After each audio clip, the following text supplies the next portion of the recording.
শ্বশুরবাড়িতে এটা আমার তৃতীয় ঈদ। আর ঈদের সকালটা কিভাবে কাটালাম, সকালে কি কি রান্না করলাম সেটা নিয়েই থাকছে আজকের ভিডিও। হ্যালো, আসসালামু আলাইকুম, কেমন আছেন সবাই? সবাইকে ঈদ মোবারক। সকাল সকাল ঘুম থেকে উঠেই প্রথমে নাস্তা রান্না করে নিলাম, মানে সেমাই। তারপর হচ্ছে এখানে আমি সাহাল বাবুকে পাঞ্জাবি পরিয়ে দিলাম, ও ওর বাবার সাথে নামাজে চলে গেছে। সাহাল বাবু ওর বাবাকে আমি বিদায় দিয়ে আমি নিজে একটু নাস্তা করে নিলাম, কারণ একটু পর আমার রান্না করতে হবে। তো আমি নাস্তা টাস্তা শেষ করেই চলে গেলাম রান্নাঘরে, তাড়াহুড়ো করে রান্নাটা শেষ করা লাগবে। নামাজ পড়ে এসেই সবাই খাবার খাবে, তো এখানে আমি গরুর মাংসটা প্রথমে হাতে মেখেই বসিয়ে দিব। গরুর মাংস হচ্ছে আমি অন্য দিনের মতোই রান্না করলাম, শুধু আজকে বাড়তি দিয়েছিলাম পেঁয়াজ বেরেস্তা। আর মাংসটার কালারটাও অনেক সুন্দর হয়েছে, খেতেও কিন্তু অনেক মজা হয়েছে।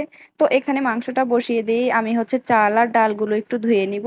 আমি হচ্ছে আজকে ভুনা খিচুড়ি রান্না করব। আমি সবসময় ভুনা খিচুড়ি রান্না করলে দুইটা ডাল ব্যবহার করি, মুগ ডাল আর হচ্ছে মশারির ডাল। তো এখানে খিচুড়িটা বসিয়ে দিলাম। আগে বাবার বাড়ি ছিলাম, তখন তো ঈদের দিন তত কাজ ছিল না, কিন্তু এখন তো ঈদের দিন দায়িত্ব পুরো আমার মাথার উপরে। তো সকাল সকালই আমি রান্নাটা শেষ করে সারাদিন ফ্রি থাকবো। বাবা মাকে ছাড়া এটা আমার শ্বশুর বাড়িতে আমার তৃতীয় ঈদ। তো হাসি খুশি ভাবে ঈদগুলা কাটে আলহামদুলিল্লাহ। এখন তো আরো বেশি ঈদগুলা স্পেশাল, কারণ সাহাল বাবু আছে, ওকে নিয়েই সময় কেটে যায়। আজকে যেহেতু আমি সকাল সকালই সব কাজ শুরু করে দিয়েছি, 10টার আগে আমার সব কাজ শেষ। এখন হচ্ছে সারাদিনই আমি ফ্রি। তো ঈদের সকালটা আমাদের এইভাবেই কাটলো। আপনারা ঈদের সকালে কি কি করেন সেটা অবশ্যই জানাবেন। ঈদের আনন্দটা তো গ্রামেই লাগে, আর হচ্ছে শহরে একদমই ভালো লাগে না ঈদ করতে। এই যে আমি আজকে ঈদের দিন সারাদিনই একা একা, তো বিকেলবেলা হচ্ছে মেহমান আসবে, আর সারাদিনই আমরা একা একা, সময় একদমই যাচ্ছে না। সকাল সকাল সব কাজ শেষ করে ফেলছি, এখন তো সারাদিন যাচ্ছেই না।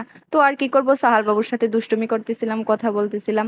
আর ও এদিকে মেহেদিরে বলতেছিল, এটা ও বলে এটা নাকি লিপস্টিক। তো আমি বলি যে আব্বু এটা হচ্ছে মেহেদি, এটা হাতে দেয়। ও বলে যে না আম্মু, এটা তোমার লিপস্টিক, এটা তুমি ঠোঁটে দাও। তো ওর কথা শুনতেছিলাম আর হাসতেছিলাম। আমার সময়গুলো এভাবেই কেটে যায় ওর সাথে গল্প করে করে। সাহাল বাবুর সাথে কথা বলতে বলতে আমি রান্নাঘরে গিয়ে দেখলাম যে আমার রান্নাটা শেষ। এখানে গরুর মাংস রান্না করছি, তারপর হচ্ছে সাদা মুরগি দিয়ে ভুনা খিচুড়ি রান্না করছি। ভুনা খিচুড়িটা কিন্তু আমাদের বাসার সবার অনেক পছন্দ। রান্না বান্না শেষ করেই আমি একটু খেতে বসলাম। এদিকে সাহাল বাবুও ঘুমিয়ে গেছে, ও হচ্ছে সকাল 6টায় বাজে উঠছে, তো এখন ঘুমিয়ে গেছে। তারপর খাওয়া দাওয়া শেষ করে ভাইয়া আমার জন্য একটা স্প্রিট নিয়ে আসলো, তো এটাও খেলাম। আর আমি কিন্তু আজকে অনেক সুন্দর একজোড়া চুড়ি পরছি। তো আপনাদের ঈদটা কেমন কাটলো অবশ্যই জানাবেন। সবাই ভালো থাকবেন, আল্লাহ হাফেজ।